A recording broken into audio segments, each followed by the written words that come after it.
Jenny and Rich, and our stowaway is Twitchell the Marina Cat.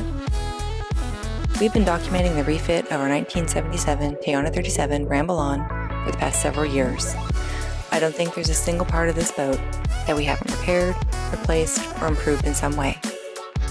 We're proud to say we've done 99.9% of the work ourselves. We've gained a lot of knowledge and experience in the process, and we're happy to pass that wisdom on.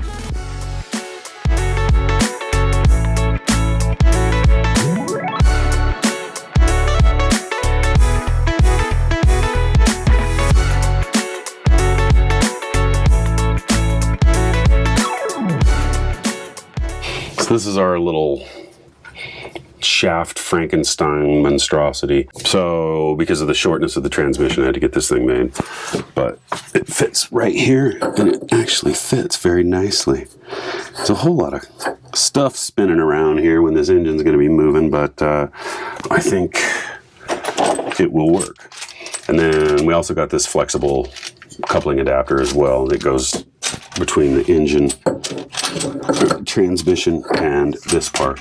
So first thing I do is bolt this guy up, and then I can move the shaft in and out, but I need to be able to get the engine really close to where it is, then bolt it down, and then from there make the fine adjustments in the raising and lowering of the nuts on the studs from the engine mounts. We started working on the wet exhaust system, and then I realized that the motor slid back toward me, and I forgot that I hadn't fastened it down yet. So yeah, it's sitting on a 12-degree incline, so I probably should do that. All right, so I'm down here back in the lazarette now, and I got the stuffing box loosened up. This is where it originally was sitting. Yesterday I took the zinc off to give me the ability to slide the shaft in and out of the boat. I've got the engine pretty much sitting where I want it, fore and aft on the beds, and now I'm just wiggling it back and forth to move the shaft up to touch the coupling so that I can get a rough idea of where it needs to go. So I gotta move this thing forward like a couple of inches,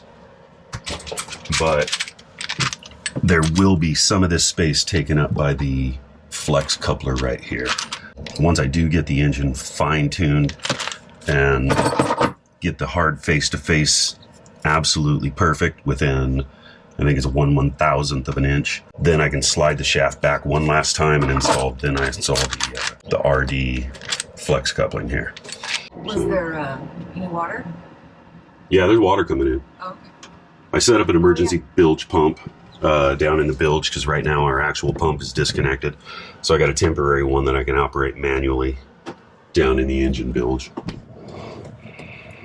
God, the elevation is almost spot on. It's just a matter of moving it laterally to port to make this thing work. So what I'm looking for is a little bit of space right here. And I'm not really getting it. So I'm hard down on these two nuts are bottomed, touching each other.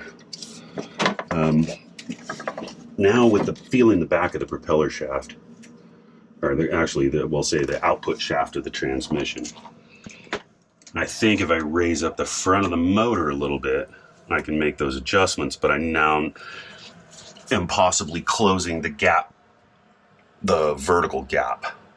So it has to be consistent all the way around, but we'll get to that in a minute because I'm going to go ahead and I think where it's at is very close.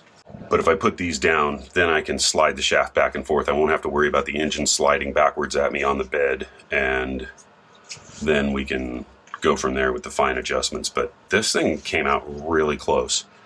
So it's time to get a drill. Put some holes in these new engine bed risers.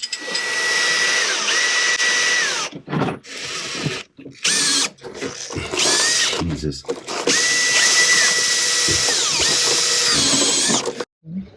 Well, since I got stuff in the way and I can't drive a drill straight down, I gotta pull the engine forward enough to get access to drill a couple of holes for these engine beds, or engine mounts down to the beds.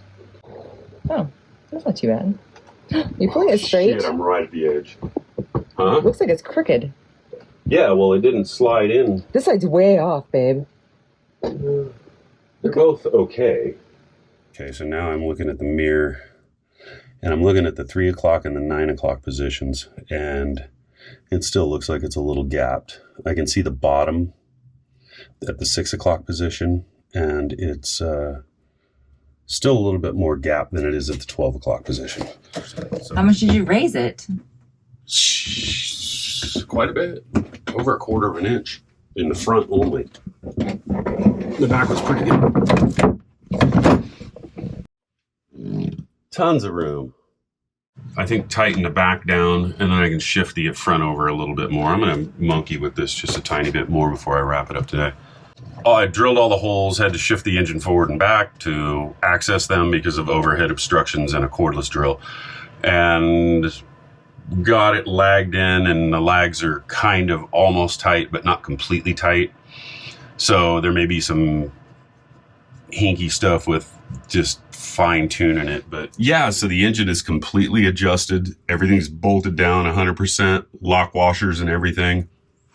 Putting the finishing torque on the flex coupling here between the transmission and the new propeller shaft extension. And I can tighten down the stuffing box and keep water from coming into the boat like it is right now. I got to install the gooseneck elbow for the wet exhaust. Install the muffler down here. Finish piping the wet exhaust out the back. Fuel line. The electrical control panel with the gauges and the key switch and all that stuff that I got to cut some fiberglass to install. And that's about it.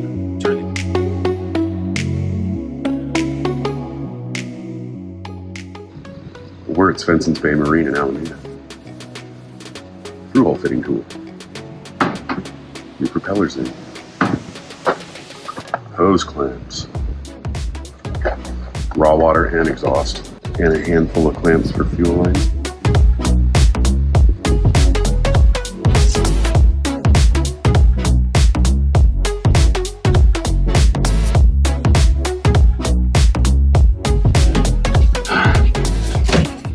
Alright, so that's lovely.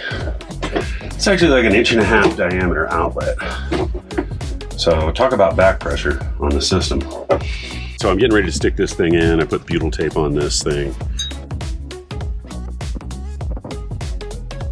Right here is the raw water vented loop that goes into this fitting.